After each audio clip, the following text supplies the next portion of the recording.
All right, hard yarners. Today we are joined by Andrew Wolf, Mate Delby. Hey, mate, I should have shaved. Fucking good episode, man. That's do you know what? I'm going to premise this. This is probably, I think, the best episode we've done in 3 or 4 years. Oh, mate, this is a good way to get the trolls out. Mate, I'm not joking. This was fucking, you people at home, listen, that was I think it was very good. Cathartic for me, but very... I hope it was all right, man. It's always hard to deal with grief. Yeah. I don't think I'm equipped for it. But this episode, before we talk about what we spoke about, this episode is brought to you by alltradescover.com.au. If you're watching at home, you can see it behind Andrew Wolf.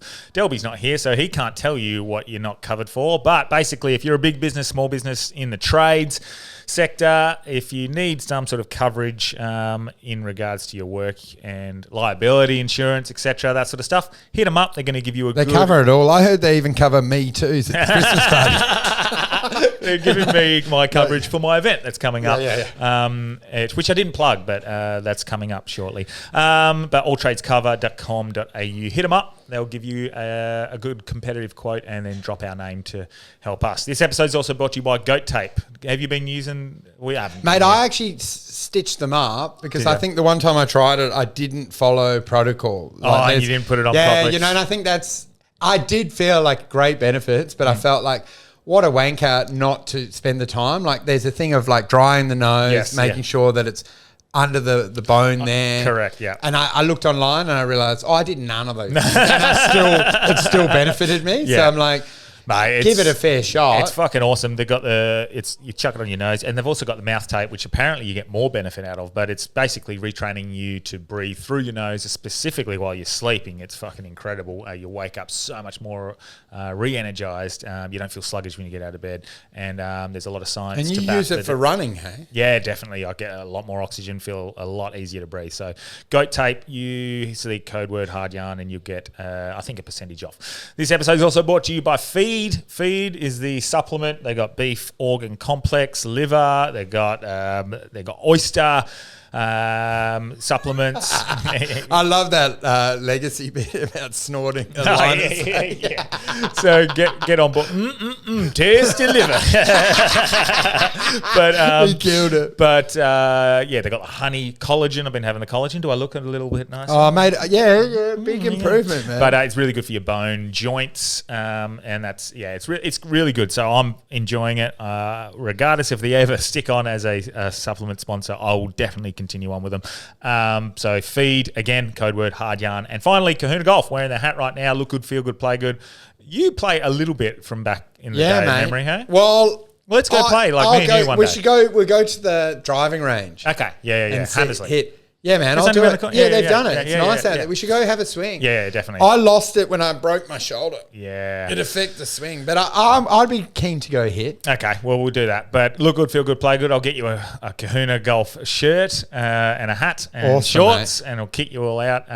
They're very good. It fucking feels good. He's finally got married, so he'll be on to the development process and getting new designs out. So awesome, man. Kahuna Golf, again, code word hard yarn. I think it's 15% off. And but not just golf, I'll probably be sleeping in mine as well. But this episode today, we discuss basically life philosophy and what we learned from dogs. Yeah. Because I lost my dog during the weekend, I realised I learned quite a lot from him. And man, probably one of the most insightful episodes I think we've had. Like, genuinely just two people talking about what you learned from a dog, from letting go. So, mate, thank you so much for coming on. Appreciate the time, and let's get hard. Let's get hard. Welcome to Hard Yarns Podcast. I am fucking fat. Anything Chris White says, please disregard it. 5D is actually a state of being. It's a unity consciousness. That was Hard Yarns with me, Frankie Rose. So I'm going to throw it over to your co-host, Daniel Delby. And Cameron Branch. I would do this, and then I'd gong. Free in attendance for the millions listening at home. Let's get hard. It's where Homer works. Actually, the nuclear plant. Actually, yeah, that's good. Oh, we look good. Imagine our DMs are going to light up. You know what's funny is realizing that because you're semi-public, how disinterested people must be in you. Because like I go on stage all the time, never get there. Fuck, man. Not that I want them. Well, let's start with that. Maybe this needs to be turned down. No. It's all good. It's loud, mate. In your ears. You've got to make them lean into the pod. You want to make them listen. We'll start with this. Fringe. Oh, mate, I'll tell you. Before we get into everything, Fringe. How's I think it's pretty exciting because you've realised you want to do stand-up again. Oh, man, well, it was just like, I tell you, watching comedians, fuck, they're insufferable. Oh. Hey, it's unbelievable how emotionally retarded most of these people are. And I'm not picking out individuals. I'm just saying generally they don't belong in society. Like you just watch them around. And I'm not saying like they were any more difficult than I'd be.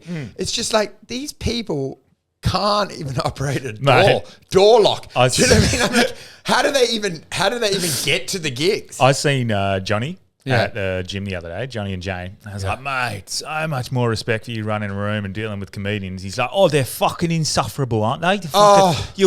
I tell you what, you wouldn't go to one of their funerals if they died. The fucking idiots. Oh, I know. And you know what's so funny is there's room bookers where I'm like, oh, they're so snappy, and now I'm like, they're Mother Teresa, they're a saint, because I would be in there and they're like, fix this, and I'm like, just go fuck yourself, mate. I saw your show. Kill yourself. You're not going to make it. The other thing is getting that perspective, man. I think there's a real epiphany where you realise. There is a sense of community, but it's ill-founded.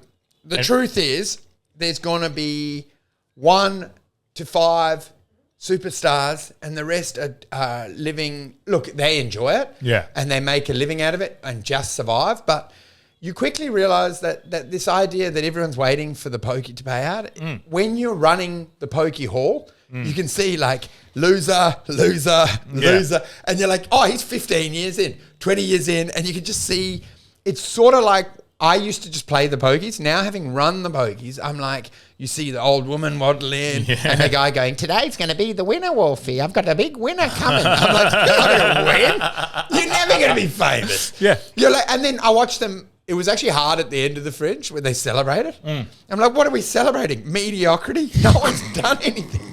They're all, let's go and have drinks and reward each other. I'm like, do you realize how far you are from ever having a career doing this? I'm like, you want to reward yourself? Hang yourself off a bridge, mate. I'm like, you're literally wasting people's time.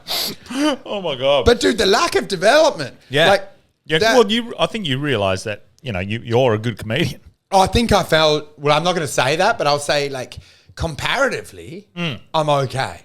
Because I felt like people would, as their true north, would be like Louis C.K., Bill Burr, Patrice. Then I realised, oh no, like this is just a kid's school report read out every night. This is absolute shit. I know. There's no story arc. The jokes are, and this is not just our room. It's looking at other rooms. It's fumbling for the light switch. And it's literally, I feel like you feel like a primary school teacher reading creative writing. And they're like, what do you think? Am I going to be Stephen King? I'm like, you're going to be on the dole, mate. But you know what? You've just thrown all of our friends under the bus. You know what's amazing is seeing their delusion.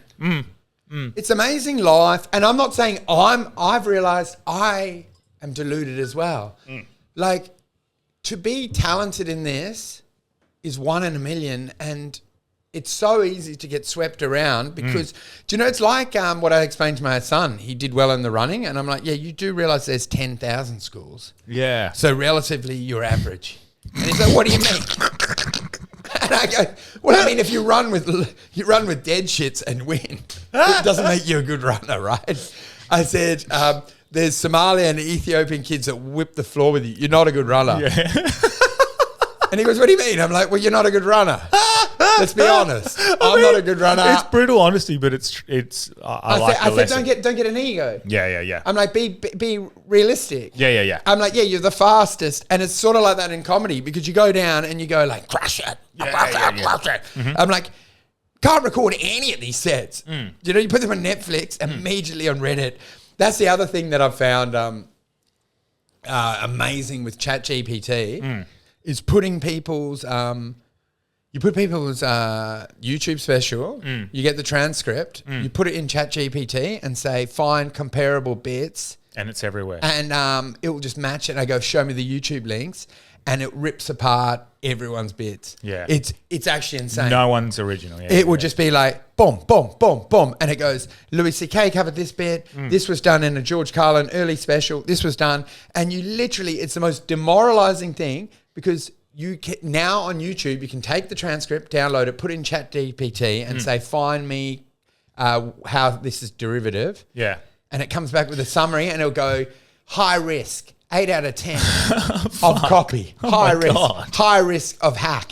I was saying like rank it out of 10 on hackiness or derivative. Yeah. And they would give me like a low risk on this one because it's a personal anecdote. This one, high risk, alarm bells. Covered by at least 15 things. So but what's the thing then? Like, is it just understanding that, yeah, well, like, you wouldn't not do it. Well, I think what it gave me was the idea of before I just fumbled through. Yeah. I've got a bit on walking the dog, doing this. Yeah. I reckon the one thing I learned from this fringe is you should have a high level summary of like, okay, so I do a bit on, and I'm so scared to say any of the bits because directly. Yeah.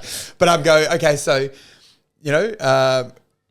Don't say a bit. Make a bit up. Annoying kids. This bit, this bit, this bit. And then you're like, if you actually look at that, like orienteering, you go, does this look good?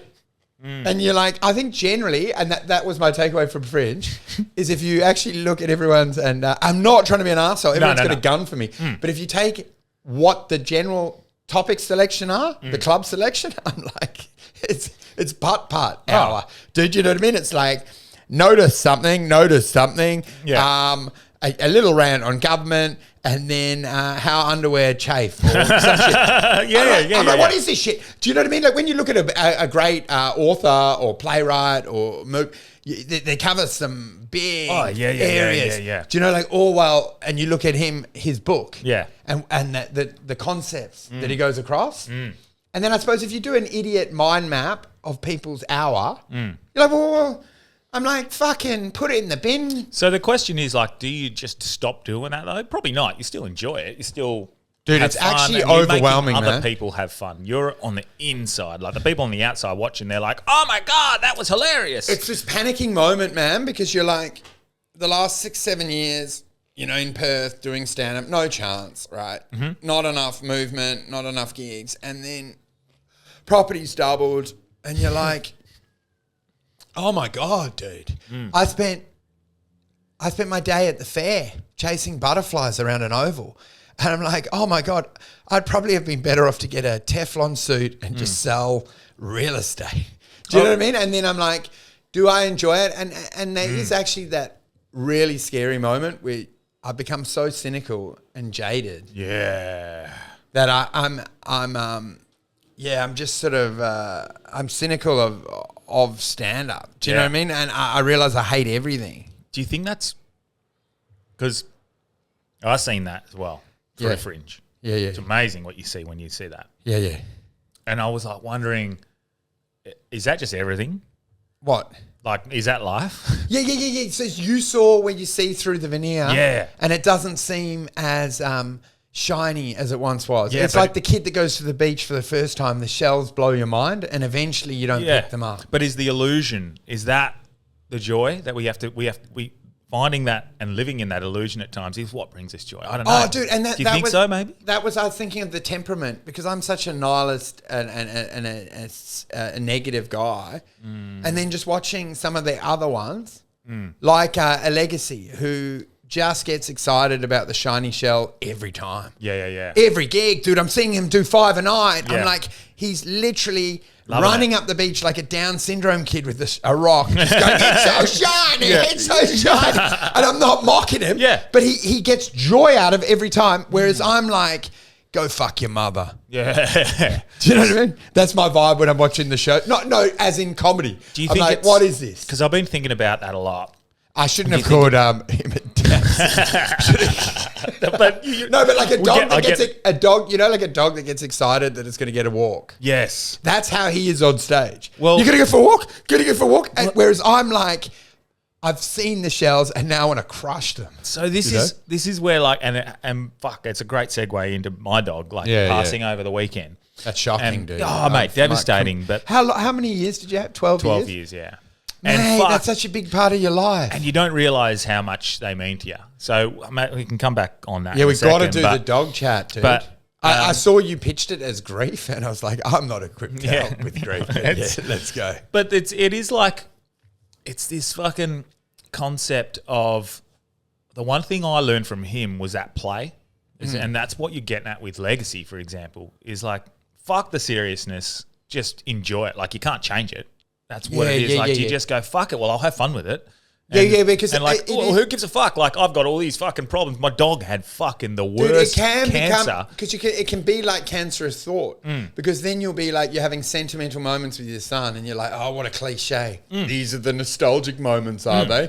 Lame. Oh, look at us. We're all giggling in the car. And you start watching it like the silent witness of hate. Just going, oh, look at us. Creating memories. Which makes it like takes you away from that present. You're moment, out of that it? moment, and then you're like, do you know what I mean? I think that's one of someone like Legacy's able to always get joy out of it. Someone like us, I think the only thing that gives us joy is we can see through it, but then we realize, well, it's going to end, and that makes you savor it. Do you know what I mean? So is it like, oh, definitely. Did you know what's amazing with the dog, which I love about? I was thinking about it when I was coming here is. The dog's like the perfect companion because, you know what I mean? Like, it just listens. And then you realize that is the ultimate friend. Yeah. Blue never cast judgment or said anything. You love them. Even your wives and things, they eventually annoy you because they're not just a projection of what you want. Do you know? Whereas a dog just listens. Just happy and then listens. And is never wavers. Yeah. It's always, and what you don't realize is they're always excited to see you. Yeah. And I think it's that classic joke, where you hear if you lock a wife in a boot and a dog in a boot for a weekend, there's only one that'll be happy to see you at the end of it. Do you know what I mean? I think that's human beings, right? Yeah. And that's why you love a dog. And then you're like, oh man, dogs might live better lives than humans. This is what I was thinking as it was happening. Like, and you just touched on it with the Legacy thing. Like, the ignorance of the shifting of the goalposts and just like, oh, life can be better instead of just like, oh, this is good. Like, dude, having the fun. And think about a dog, like how joyous it is. And it lives on hyperspeed.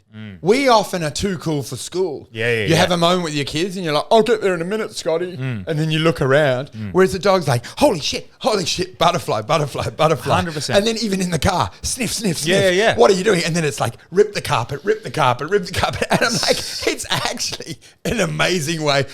Even though they live for like 14 years, if you look at the hyperspeed, they're pretty much like watching a TV on fast forward. Yeah. You're like, wow.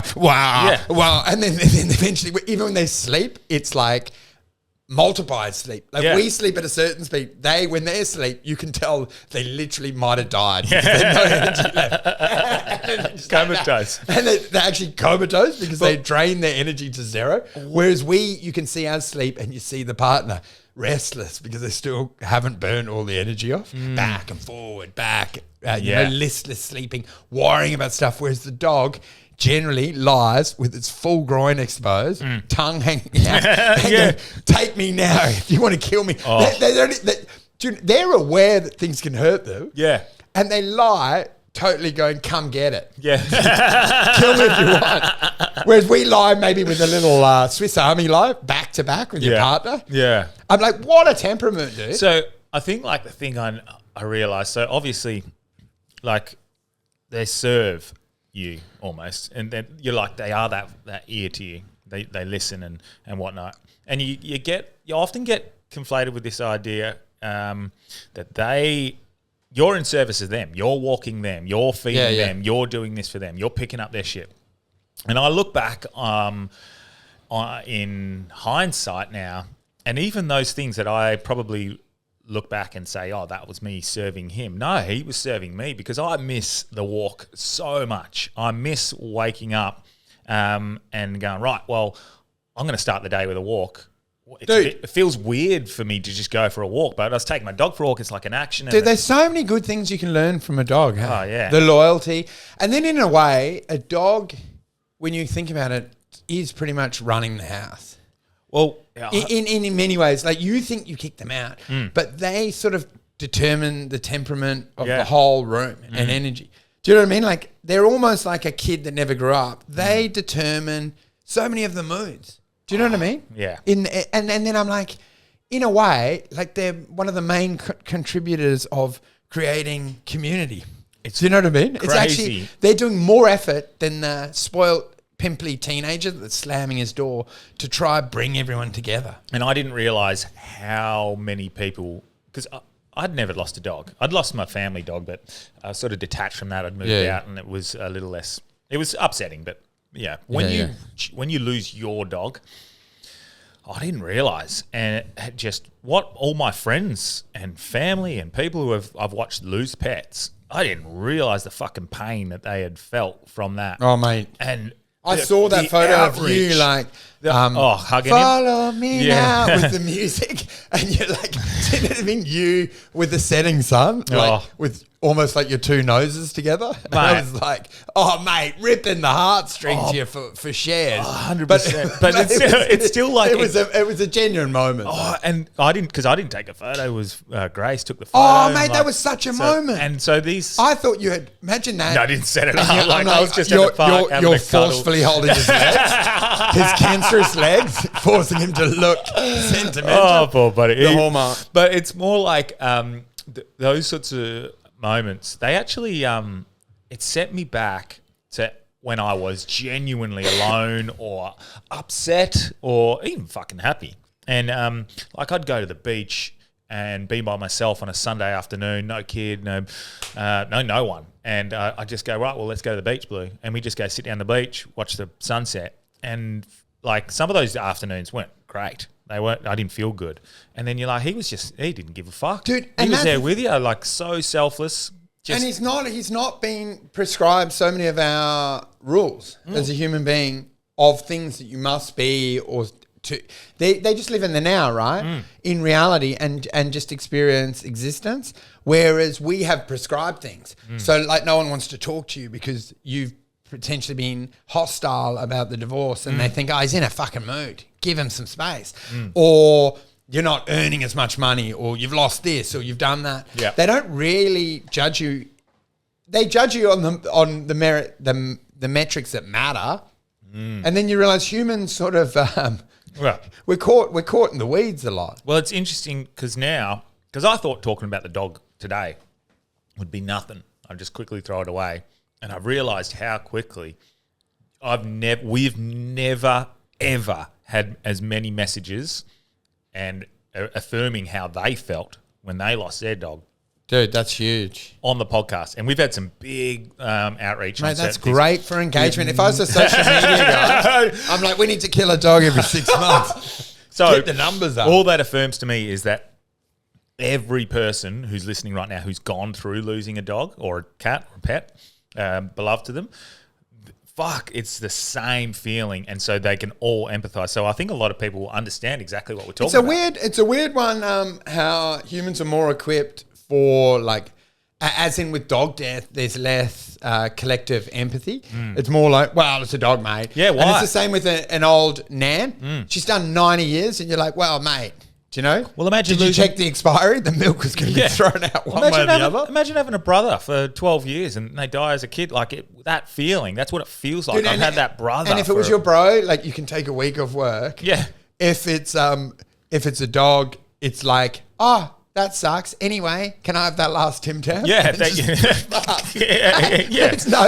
no, but you're as connected, man. Maybe in a way you're more because it's just been a projection. It's been the perfect relationship, 100%. Except for that one time it bit you because you sat in his paw. You know what? That's the only time I see you see a dog is around food and other dogs. Sometimes you realize, oh, you're not that nice. Yeah. Do you know when you're like, I've had a dog before snarl near its bowl. Yeah. And then you're like, fuck you. And the other one is when they reach heat and try to pump your leg, you're like, get off me, you fucking filthy Cosby. Do you know what I mean? But other than that, they're beautiful. They've just got the ball and come back. Ball. But it makes you realize, dude, how you can ingratiate yourself with human beings. It's like just being genuine, listening. Well, this is what I would, because I don't think I could replace him. And I don't want to resent another dog replacing him or the dogs that are around me currently because nothing can live up to what Oh, dude, I like me. that. Imagine you were like someone like Elon Musk would just probably go blue. Yeah. And just get a new dog and call it blue. yeah. And just not even care. Treat it like a goldfish and just go blue. And I'm like, that's blue 12. And you're like, nah, it's still blue. But you know what I'm like. I'm that person who's constantly looking for lessons in something that causes pain. And if anything, I think I've learned that this concept of like constantly shifting the goalposts and chasing something, an attachment to an outcome, to like, I'll be happy when I get this, or I'll be happy when I feel like that, or I'll be happy when I'm on this holiday. Like, nah, because I'm arguably in the best place I think I've ever been. And then by that, taking away that one fucking thing shows just how fragile and quickly that happiness that you it can spiral. It can spiral so quickly, hey? Yeah, so I think it's more of what I really understood is that presentness that he's in. He's like, he was never ever thinking about what's next, what's happened. He's like, is it okay if we play? Like, dude, and that's what's so good. We're lying down on the couch. We can play though, can't we? That's so good, and it's, I suppose like a legacy would just has gratitude just for all moments. Yeah. For people like us or me, that's more hostile. You need a timeline on it because then you value it. Do you know what I mean? The fact that you are grateful for that time with him. If it went forever, you'd probably have taken him for granted. That's 100%. Like you'd take all of those good times, all of it for that one bad. That one bad isn't good. Fucking hard. Yeah. Like he sat on my lap, and when we put him down, like we didn't get up on the table. We sat on the floor. He laid down. Oh, it's not. Have you lost a pet before? Or? No, man. Like I had hay fever, so I was never as attached to it. So it's like, get the fuck away.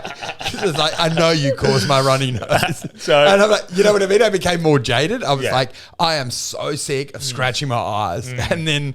But that shifting of the goalpost constantly. Dude, and then you're at the vet, and then it's just that moment, and then also the invoice arrives, and that's another brutal blow where it's like $5,000. The numbers are blowing out for pet bills. Hey? Oh, mate, ridiculous. $6,000, and I'm like, how do we even know you did a good job, dude? I felt like we paid fucking whatever. I think it was like $600 for the MRI or for the ultrasound that was telling me that my dog was going to die, and then fucking I think $300 to put him down, and $400 to get cremated. Because with a doctor, they monitor them and they go, "Hang on, mate, that's 40 pensioners dead in a month." Whereas I'm like, is anyone checking up on vets? I'm like, is there a guy just heavily addicted to opioids, just binning a cat an hour? Do you know what I mean? Are these people good? So what I'm sure they're good. Sorry, all vets. It must be hard. They're all competent, but the thing, and they're all animal lovers generally. Yeah. Oh, definitely. What I wasn't ready for was when they injected him. I thought it would be over 30 seconds him slowing down and then slowly dying, so I could like talk him through it and say, it's okay, buddy, I'm here.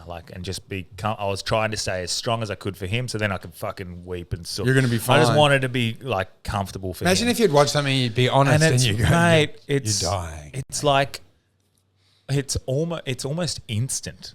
Once they inject, it's like they just go limp and like he had shit coming out of his nose and stuff. Yeah, it's bad. But dude, and that's the cost, dude. Hey, there's nothing free in this world. Nah. All that love, and then it's like dark and shade. All that love is then immediately matched with the pain and suffering of losing it. Well, it always net zeros. And it comes back to that. It's made me come back to that attachment to outcome, attachment to anything, and that's sort of like the Buddhist philosophy of life is suffering. Holy shit, dude! Because you know how they say like for there to be light, there has to be darkness, and it's like. You then realize, oh my God, for every sort of connection and love and experience, the world will punish you at a later date by going like, there it is, under a dump truck. There's blue. So like, what the fuck? Exactly. Do you know what I mean? Like, that's fucking blue. I know. Because we did have that growing up, where my dad came in with a white dog, and I was like, what? I didn't know what the name was. I can't even remember, but I was like, it's so, and it had been run over. And you know what I mean? Just seeing your dog and just going like, oh my God, Dad, what the fuck? Yeah. Like, and then he'd just be like, you know, like that, those are good lessons though, because I think that maybe I was about 8 years old and my dad came in and the dog was basically dead in his hands. Yeah. And I'm like, as devastating that was, I feel like subsequent pet deaths, I'm sort of almost tooled for. Do you know what I mean? Because I don't think it gets much worse than a run over limp dog in your dad's hands. Seeing that, I think will free you. And then you go, oh, vet death. Yeah. That's all right. Oh, definitely, like, from what I understand, it's very almost instant. And like I think the first part of it is that the painkiller comes through and then bang, it just muscles thank God relax. you did that. Do you know a mate who I could never respect him for this, right? The vet couldn't afford that, did it himself. And I'm like, fuck. In a way, like he had the moment, but I'm like, are you crazy? I could never do that. Nah. And I'm like, he just had no detail, but I'm like, thank fuck. Because back in the day in a farm, you would have had to take old Blue and shoot him, out back and shoot him in the back of the head. Yeah. And you'd have to go, look out there, there's a bird out there, boy. The bird you're going to catch. And then just go like, what's that ringing sound? That's the sound of my shotgun. Fuck. Dude, and then imagine, dude, those are things that perhaps you must do to come to know yourself. I think so. Do you know what I mean? These are things that a human being should do and we're detached from. People should, from school trips, should be, instead of school swimming, they're all driven out to a farm and learn the biggest lesson, the biggest, finality of life. Well, the biggest lesson I've learned from him, or I don't know if it's a lesson, but something that's triggered something inside me. And I don't know what happens from here. But I realised... You piss on the lawn now? As I learned, I think, that because his life was almost sacrificial, it was so selfless that he was there for me the whole time. Nothing mattered but what I wanted. So his life was in service of me, and I truly believe that dogs, pets, are there to transition you from one point of your life into another. I always feel like that's what they are. They're a companion to help you through a certain cycle of your life. Yeah. He got me through to this point now where I am ready and I am in a safe place, and he knows I'm ready. He knows I'm okay, and he's served his purpose. That, dude. If you're writing the story, you would say that he was aware of his cancer diagnosis for years and he held on for you. Mate, that's he saw a run on, whatever that soon you played. Yeah. And he was limping and he actually knew, like, I've got to do it for Branchy, mate. And that's genuinely how I feel about it, is how that he sacrificed and he just dealt with what he was dealing to make sure I was okay. Oh my God, imagine if you were able to monitor his pain receptors and you realized that he had ramped up to a 9 out of 10 pain and he was still in there as you were weeping about like the period that you went through a divorce, and he'd be like throwing the ball going like, fuck, this hurts. Yeah. And just but he's there. And putting on a brave face for you. Mate, and genuinely, and that's what the vet said, they said they don't understand how he's not limping around like being out of cancer. And so he did it for you, dude. That's exactly how it feels. He did it all for me. He was selfless. And so now I feel like I'm in this space. I have this opportunity to be the best possible version of myself. And it feels almost disrespectful to throw away that opportunity and to drink my life away, to smoke my life away, to get obese and fucking and unmotivated and not be the best version of myself. It feels like he was the one who got me to this point so I could do this.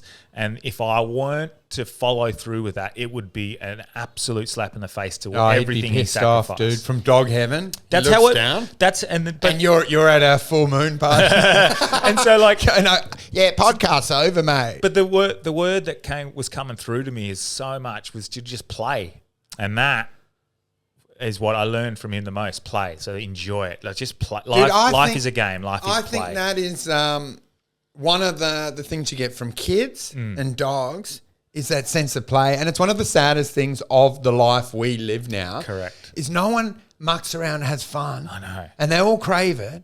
But fuck, we take ourselves seriously. Yep. You see it on school pickup. You see it at work. Yep. You even see it in the coffee shop. I'm like, what are you doing, dude? You're not running Tesla. Let's have a laugh. Yes. Do you know what I mean? They're in there and going like, yeah, going forward, we're going to get the decking fixed. And I'm like, who are you going? Yeah. I remember you on a bike. Yeah. What happened?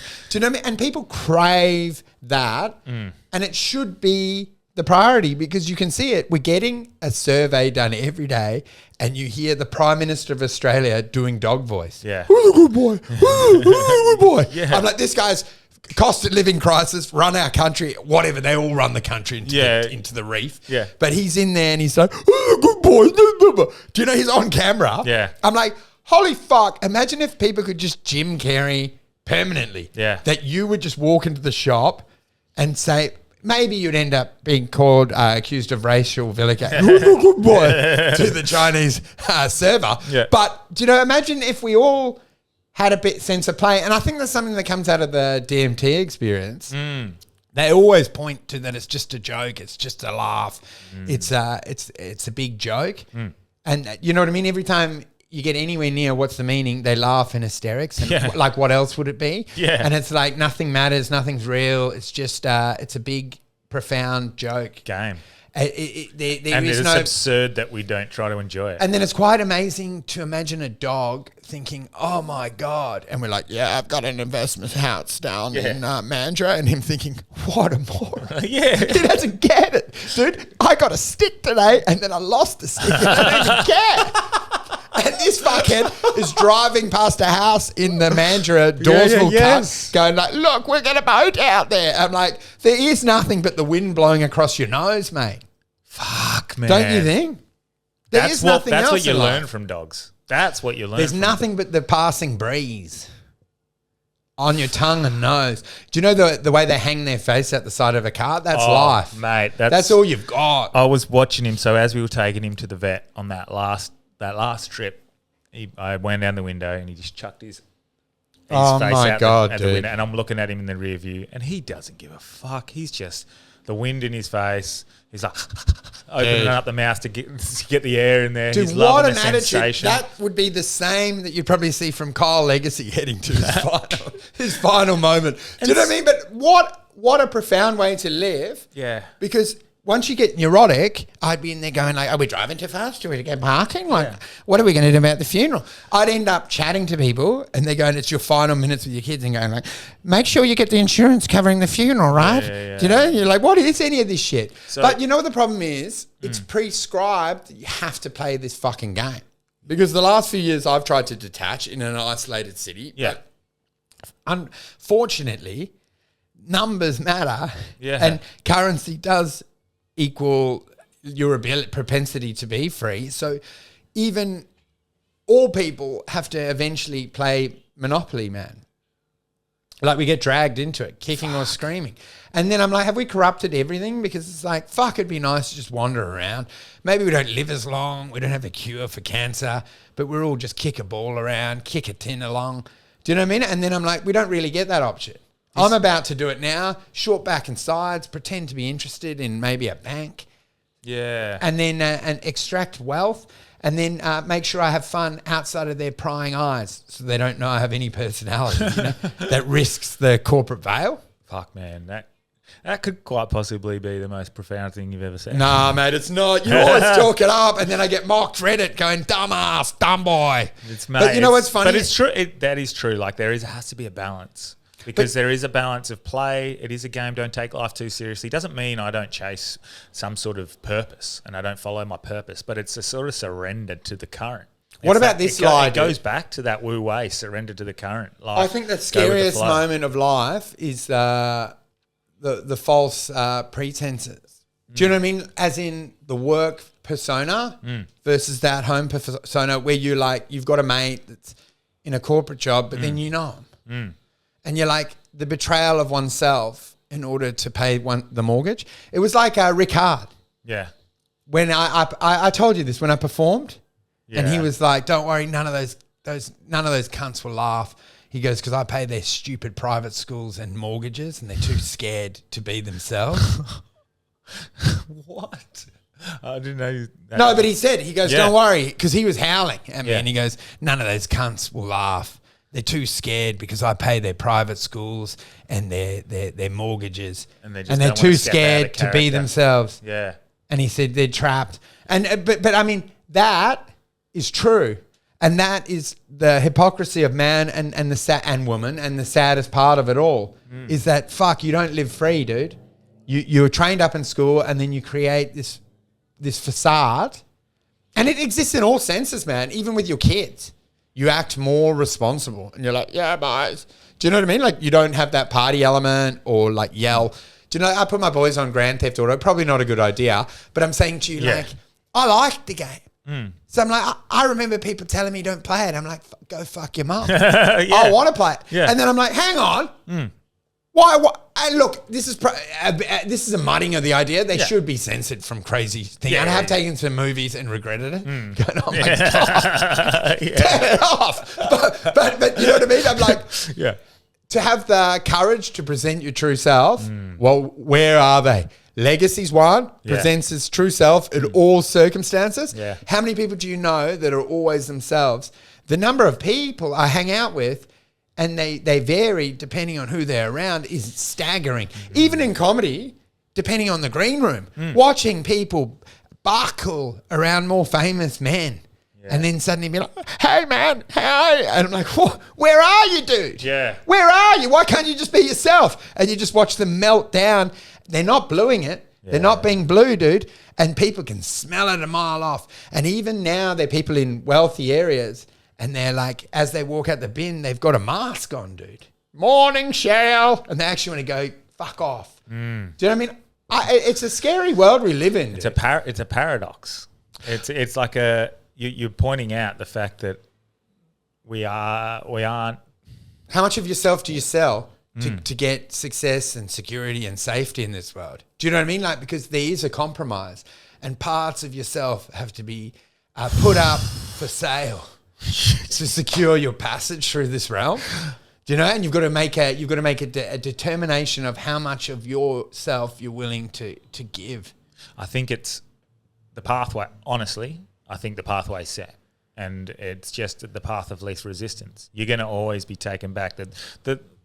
The river's going down there, no matter what you think. And if you're going to struggle against the current, try and swim out and try and swim back and do that, it's just going to be harder for you. You got to drift with it, dude. Yeah, when those sorts of problems and when these things arise, instead of getting all angry and pissed off and just go, right, what? Let's be solution focused. Let's just go, right, okay, what's the next part? I've got to say, like, that's my big regret was, you watch that comedy and you're like, the chances of the pokey paying off are so high. Well, you're like, how much better was it to just potentially drift in that corporate world, and then you just get a crazy tie, and they go, do you know what I mean? Christmas night, you scull 9 jugs. Yeah. Yeah. And then you're like, I'm sorry, hey, I shouldn't have tried to grab at her. I'm still so happy with the fact that I've chased this purpose and I've gone down this path. I'm very happy with it, but it's also, it's now the realization I didn't need to. Dude, and it comes with that judgment, right? Because a lot of what we're told is that success, right? Which is financial things. So you do get judged a lot. Yeah. But then no one picks below the surface, because I know a lot of people with a lot of money that are as dumb as a box of hair. Yeah. And I'm like, that doesn't change that you're a retard. Do you know what I mean? Just because you arrived in a Lamborghini doesn't change my appreciation. You know, the bit that I could never get working is like, you can never upgrade your soul or personality. And that's really what you should be working on. Do you know what I mean? Like, people work on outward presentations of themselves, but really the whole game is taking your meshy, shitty little person and trying to at least make some tinkers and improvements of it. And I don't think a lot of that comes from living it near an infinity pool or going on a private yacht. I think maybe it's what Blue does, which is living in the now and the moment, and 100% that's what it is. Services of others. Doesn't mean the other stuff isn't good and fun and happy and joy bringing, but Do you remember we talked about it off pod? Me and you had a chat about, what if we're Jim Carrey's dad?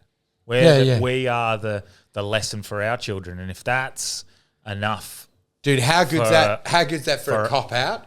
You just go like, hopefully that's the classic move of like Jim Carrey, and you're like, what if you're not Jim Carrey's dad? Yeah, and you just and you quit and he quit. From you to quit, and you go like, I think I might be Jim Carrey's dad, and then you go like, he hits your age and he goes, maybe I'm Jim Carrey's dad. But the selfless this race to the bottom. I want to say I'm selfless enough to say I don't need success if it's a lesson for my daughter to realize she doesn't need success to be happy. Dude, 100%. And on what terms? Who are you tricking? Do you know what I mean? Because I see famous comedians that are rich. Yeah. I'm like, you've not tricked me because I saw your special. But by saying it sucks. But by saying this, it doesn't necessarily mean we don't want it or won't have it. No, or you don't want live it. that. But I'm saying you don't pull the wool over people's eyes. Yeah. Because for me, right, like Bert Kreischer, the machine, the one story that I don't think's true. Yeah. That he just tells. Because I don't think a 21-year-old is ingratiated by the Russian mafia. Yeah. Because I don't think a loudmouth, obnoxious American drunk is going like, get him in here. Yeah. He's more likely to be thrown under the train and robbed. Yeah. But anyway, so whatever. His charisma got him across the line. Mm-hmm. But I'm like, you got money. You got everything you wanted in the world. But I'm like, and it's the big question of a lot of the comedy now is like, where's the special? Where's the bit? You've got Jim Jeffries, the gun control bit. There's the bit. I'm like, where's your bit, mate? I know he's got the machine bit, and I don't have a bit. Yeah. But I'm saying to you, you can't trick. You can fool some of the people some of the time, but not all the people all the time. The saying. Yeah. I'm like, if you don't have a bit, you didn't do shit, in my opinion, in comedy. And I'm like, everyone has a bit. Yeah. Carlin has a bit. Rodney Roode had a bit that he defended in court. They have their bit. Kevin Bloody Wilson had his songs at the time that were relevant. Eddie Murphy, and I'm Patrice, like, all of them. They've all got the bit. Yeah. And I'm like, if you don't have a bit, you ain't shit. So then I'm like, enjoy your Lamborghini, man. But like, I would rather have a bit. Wouldn't that be better? And I mean, a lot of them suffered. Do you know what I mean? A lot of them didn't have wealth. No one knows where George Carlin lived. Do people go on tours of his house and go, oh, this is the infinity pool where this is where Bill Hicks used to wear his slippers and smoke. Like, no one even knows where Bill Hicks lived. No one knows that Patrice was probably in a fucking apartment, an underground apartment. And you know, when you imagine Patrice, you don't know where he lived. You just know that Elephant in the Room was one of a spectacular thing, and that he didn't hold his punches for anyone, and at his own detriment. Well, that he could have ended up bending the knee and whitewashing his persona and getting money. Don't you think? He chose not to. And then I'm like, did he make more money? Did he achieve more by telling CBS to go fuck themselves and arriving at the sitcom and they go, I mean, I do know that Nick Sun did that. He got an ABC show and they wanted him to be it was Taxi Cab Confessionals. Yeah. And he was the central guy. And the comedians would ring from the taxi in and he would do commentary. And I think he was let go within a few hours. you can't say that. Yeah. And it's like, fucking blah, blah. And they're like, mate, we're giving you an opportunity. And then eventually at the end of the day, he left in one of those taxis. And they go, he's got to fuck off. Yeah. But I'm like, did he keep his integrity? Like, I don't know, man.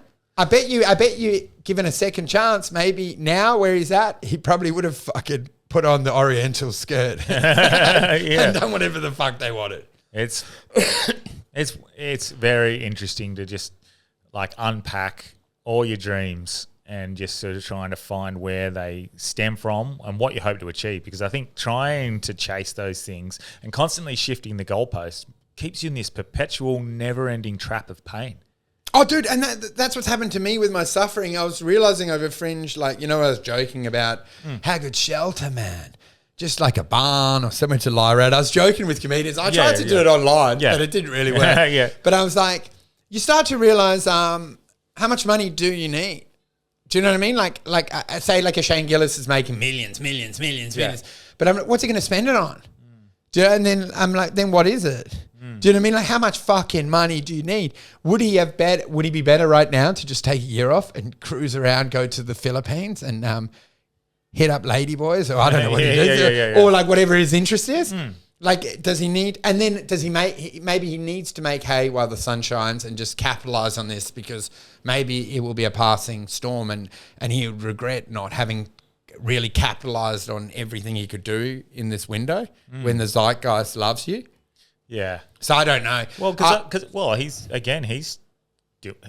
and like everyone, they're all chasing happiness. What they think is going to make them happier is more success and continuing to do what they enjoy. Dude, that's what I always message to comedians.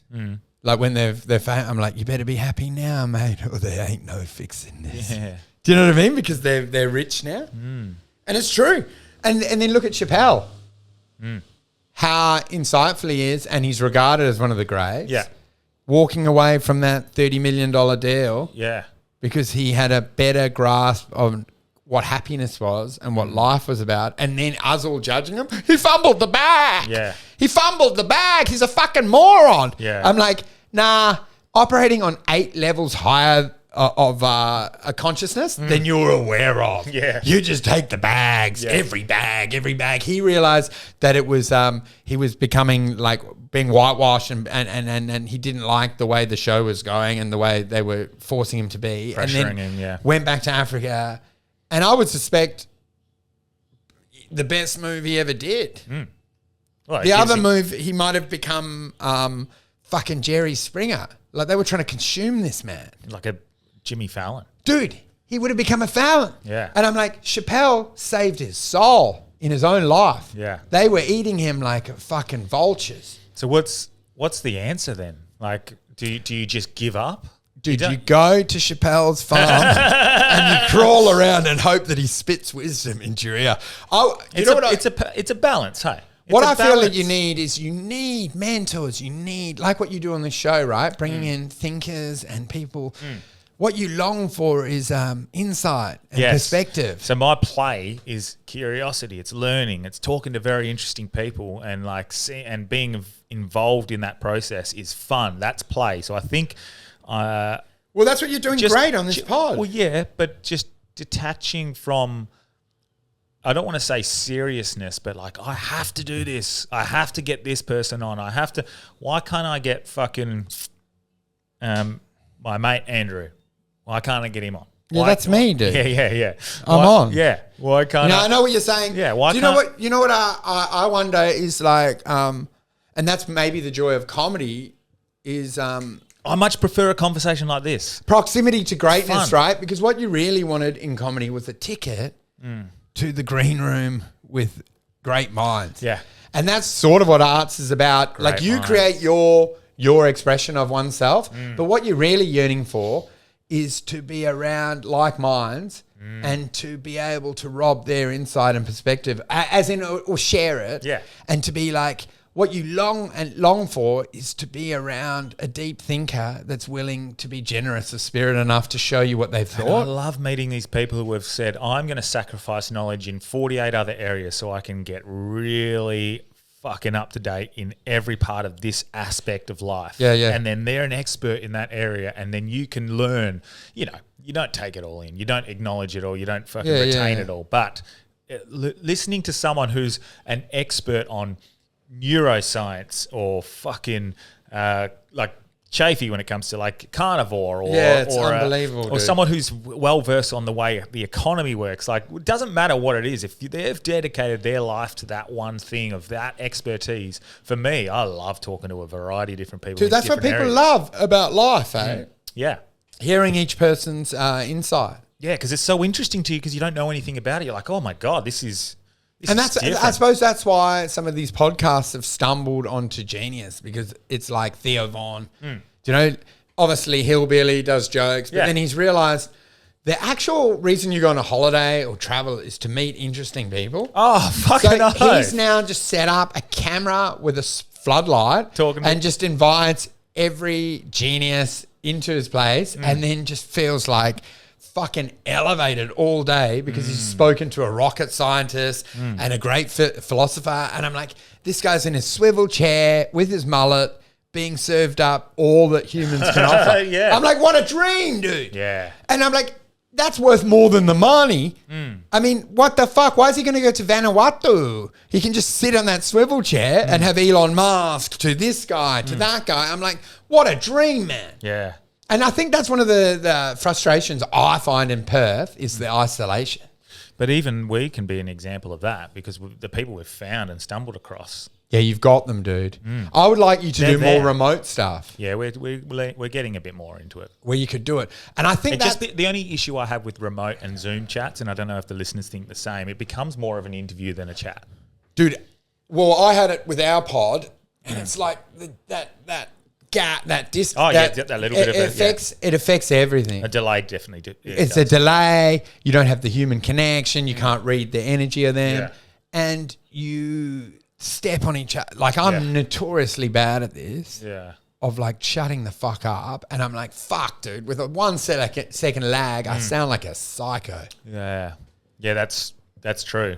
Like, and same Delby's the same. So Delby's he's getting really good in the Zooms. He's realizing you can't even have what he likes to call what's it like conscious I can't remember the word he uses, but engagement within the conversation. So like if you're talking, he'll say yes. Oh, yeah. Like yep. Yeah, I do a lot of that. And it's sort of validating the person that you're listening and you're paying attention. Yeah, it's a slap on the butt to keep going. But you can't do that in a Zoom chat because it sort of cuts a person's off, the lag. And then they think, oh, has he got something to say? Yeah, exactly, yeah. And then what you also don't realise, which I've got to fucking learn. Even laughing. Is you change the trajectory of what they're talking. They're about to say this. So I believe dogs. And they're about to say it and you're like, dogs, woof, woof. Yeah. And then you're like, the moment's lost. I long to shut the fuck up. I need to do it more. I need to shut up, dude. That's what I've realised. Stop talking off stage. Is that what you basically said at the start? Like dogs just listen. They're the ultimate companion. They're basically, you know when you have movie night down south and you project onto the screen? That's the dog. You project everything you want in the animal. I'm like, the dog probably hates you. I always like the comedians that do the bit. If you, if dogs could talk. Yeah, and this is where how quickly it would change and go like, fuck, I hate this guy. Never shuts up, man. This is like where, as a man, you always try and solve the problem when like a partner or someone comes to you with a problem. You go, well, here's a solution. And it really does make you realise that, no, sometimes that person doesn't need the solution. They probably already know it. Yeah, live like a dog. They just want to talk. And then your wife can bury you after 12 years. Well, even like my partner's she's been great the last few days because I don't know if she's done this consciously, but she hasn't tried too much to offer solutions or answers to what I've been talking about. She just listened, and I don't know if she's done that consciously or not, or whether she's just a fucking good listener, or maybe all men should be a bit better like that. But, we got to get better. But for whatever reason, I didn't need an answer. I just needed someone there or someone to listen. So this is what Blue was for me. He was just someone who was there. He didn't even talk. Dude, everyone needs a Blue. Yeah, everyone needs a Blue. And it's such a great thing, you know, in grief and trauma is thinking that you have to provide an ointment. You just have to make them know that you're there. This is that is the one, because I've said, and I'll use her as an example again. So I was like, no, sometimes I just want you there. I don't need to talk to you. I just want you there. Yeah, you send a message, Blue, and you just do a love heart and go like, man, great dog. Yeah. What you thinking of you. Yeah. Rather than going, you open your door, there's a new Blue.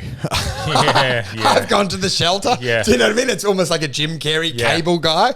And you're like, imagine that doing that to you. You come home and there's 12 new mini dogs. Because it's their companionship.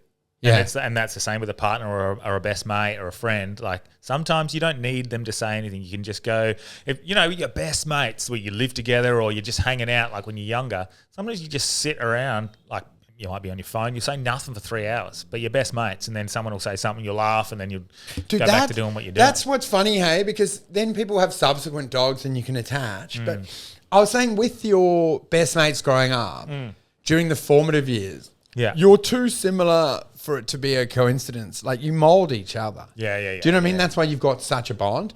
And when you get older, you're like, I can't really meet people like that. And you're like, dude, a lot of the fuckheads that lived a few streets away remind me so much of me. Yeah. Do you know what I mean? I think because you're clutching for identity and you find common sense of humor, ethics, you know, ideologies, and then you've sort of got the same centers.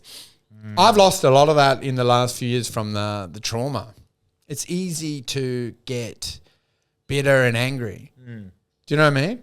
It's just it's stuff like just being thrown off the cart, and then you know you graze your knee, and then people sort of provide a little bit of empathy, and then you don't really dust yourself out quick enough, and then suddenly the train seems to be miles away, and then you eventually just have tantrums in the desert yelling at the sky, and that's where I'm at. And I think that's where you see people in the most pain are the ones who are trying to fix everyone else's problem instead of focusing on themselves. They're fixing the world's problems, and they're telling everyone else what's wrong with them and how they can improve their life when they're a little bit overweight, or they're a little bit depressed, or they don't have a job that they like, or whatever that situation is. And instead, just focus on you. Like what the Gandhi quote is: "Be the change that you want to see." Be the change you want to see, and that's the thing as well with trauma and grief. Like you're over. If you linger in it too long, life moves so quickly. That you compound it and it becomes significant problems. Like with the property market now's doubled. Yeah. So you're like, if you had just dusted off after the divorce, taken what you had and got something else. Yeah. Do you know what I mean? Doubled the money that you invested. Now there's an animosity because you're like, fuck, it's all because of that. And it's not really. It's because you took too long. Life is the rat race, you know, and the race is every day. Yeah. And if you lie around whimpering too long, you really find yourself fucked, dude. And that's where I think, I guess the lesson and the message is to just surrender. Just surrender to drift. What's happening and enjoy it. And what does Alan Watts say? You're it. Dude, imagine that's the salmon, hey, swimming upstream.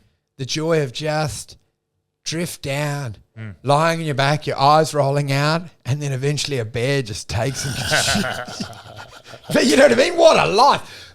You've got two options. You would have had you swim the whole way up, or you're just looking back like you're in Laos on mushrooms, going down on one of those flotation devices. Yeah. You're going to die. Imagine all your mates just float around. All your mates. That's effectively what we did. All our mates are still swimming upstream, and they're looking at us with our eyes rolling back, like comedy. And they're like, this motherfucker stopped swimming, and they get to see you like in the very end of the stream where there's no oxygen. Yeah, floating around. That's where we all are. Yeah, they're still up, man. My mates are up with investment houses and all sorts, and I'm like, who had a better life? Fuck, it was good going down the stream, watching them all swim up. You use the homeless man as the example, hey? Oh, dude, the joy. Do you know, there have been moments in the last few years, but the joy of watching them suffer against the current. Brings you joy. As I drifted like a dead shit downstream. I'm like, no one can ever take that away from me. That's one of the other joys of living free is... no one can take this time for you. Yeah. Say it was to end abruptly today, right? Yeah. And you had to go back. Yeah. The fantasy of what was once a dream, like one day maybe my son's Jim Carrey, or maybe I do a pod. You actually lived it. Yeah. Do you know what I mean? So it's like when someone gets the coffee to you and said spreadsheets rule, you actually had a studio, dude. It's already been achieved, the dream, bro. Yeah. Yeah, I'm already living it, me. But the thing... like I think other people around and me as well, like because the goalposts have shifted now and I'm constantly chasing the next one, and it keeps you in that perpetual loop of pain. So I'm ready to play. You're at a critical mass now though, because you've got people besides yourself to believe. Yeah, but hard work only gets you so far. I think that faith in what you trust, your gut and your purpose, I think that's a big part of it. But I've definitely shifted in my mindset, and it's going to be hard to change that. I'm going to have to try and rewire those neural pathways to being like, nah, let's play. Let's just enjoy it. Let's enjoy the journey, dude. I don't have to have an episode blow up. If one blows up, it blows up. If I had the greatest conversation that I could have at that time, then that's all that fucking matters, because that's what I enjoy. What an attitude. And you know, it's sort of the same with comedy. I've realized The ultimate special is putting your heart and soul into it, uploading it, 3 views, a total failure. Well, and then go back to accounting. I'm like, there's actually no funnier thing to book your hour show. No one comes. Well, Do you know what I mean? and like that's comedy, and baby. understanding that life just carries on no matter what you think is going to happen to you or to anyone around you. Yesterday was a perfect example. My daughter wanted to go over to the park. Yeah. Bit of trauma still left there because it's across the road. I have to fucking look at people walking their dog across the road from my house every day. Dude. But take Scotty over there in the afternoon, and she's riding her bike around the park, and I'm being a sook. I'm like, nah, this is fucking hurting. This is no good. And then my daughter starts riding her bike down the hill. And she's like, Dad, I did it. I'm like, yeah, you can ride your bike. She's like, no, I stood up while I was riding. And that was a big thing for her. Oh, yes. And I sort of missed it. And I was like, oh, my God, I'm so proud of you. You got to wake up, man. And then I woke up and I was like, fucking life's still going on. It doesn't matter what pain I'm in. Still enjoy what's still in front of me. Dude. And then I was like, go do it again. And then watching her smile as she's realised she can stand up and ride. Something so simple and so minimal. And I was missing it because I was so worried and in pain. And there's nothing wrong with being upset. There's nothing wrong with grief. Life, dude? It's so there's so much beauty to be able to still see. And it doesn't mean that I don't miss my boy, and it doesn't mean bad things don't happen to people, but fuck, there's beautiful things everywhere in the world to see. And I think that's my boy, Blue. Exactly, that's it, dude. Life can be beautiful and cruel at the same time, eh? Yeah, it can be two things at once. It should be. Oh my Lord, dude! I think that's a good way to finish it. Yeah, that's good, man. you can't get comedians on anymore. Dude. No, mate, this was good. This is far better than just getting on a comedian. This is exactly what I need, and I think it's good. And I think a lot of people are going to resonate. So this has actually been one of my favourite episodes this year. And but dude, you've only done. We've been going a week. We had our biggest ever month last. Oh, dude, the month. downloads are good, and you know what I love about your pod? It's hit critical mass because whenever you have a new idea, the vultures are out, the termites, fucking what's it? Why are they doing it? But I think you've hit a point now where more people believe in it than you have little fucking trolls and fucks, because you know how you have it. Yeah. Anything new, you have complaints. It's the same with the pod where you get a new co-host or a company where you change the protocol or the systems. Yeah. These fucking lemmings are resistant to anything new. Yeah. And I'm like, I feel like you've hit tipping point now where it's undeniable, and then it just it becomes exponential at that point, which is all great ideas. Early resistance, every fuckhead. Do you know, it was the same like quitting drinking for a year. The amount of fucking you won't be able to do it. And I'm like, well, I've done it now. Yeah. And now it's more like you don't talk about it anymore. But I'm like, it's amazing that you always have to break through that. And I think you guys you've cracked through, because no one can argue with this shit. No. Well, is it Noel Gallagher? Even Delby brings this up. Noel Gallagher talks about it. He's like, people don't know what they want, so you just got to give it to them, and eventually they'll make a decision. They didn't know they loved the Rolling Stones. They didn't know they loved the Beatles. They didn't know they loved Oasis, and we gave them what we gave them. Dude, and that's what it, is the reality. And that's where you get a better sense of like trolls online or any of that. Once you realize that they're just lost sheep, you feel sympathy for them. Like, I'm sure Chappelle looks at everyone and goes, oh my God, imagine being you, and just strokes your hair. Do you know what I mean? Yeah. And goes, oh mate, imagine being so fucking far away from knowing anything. Yeah.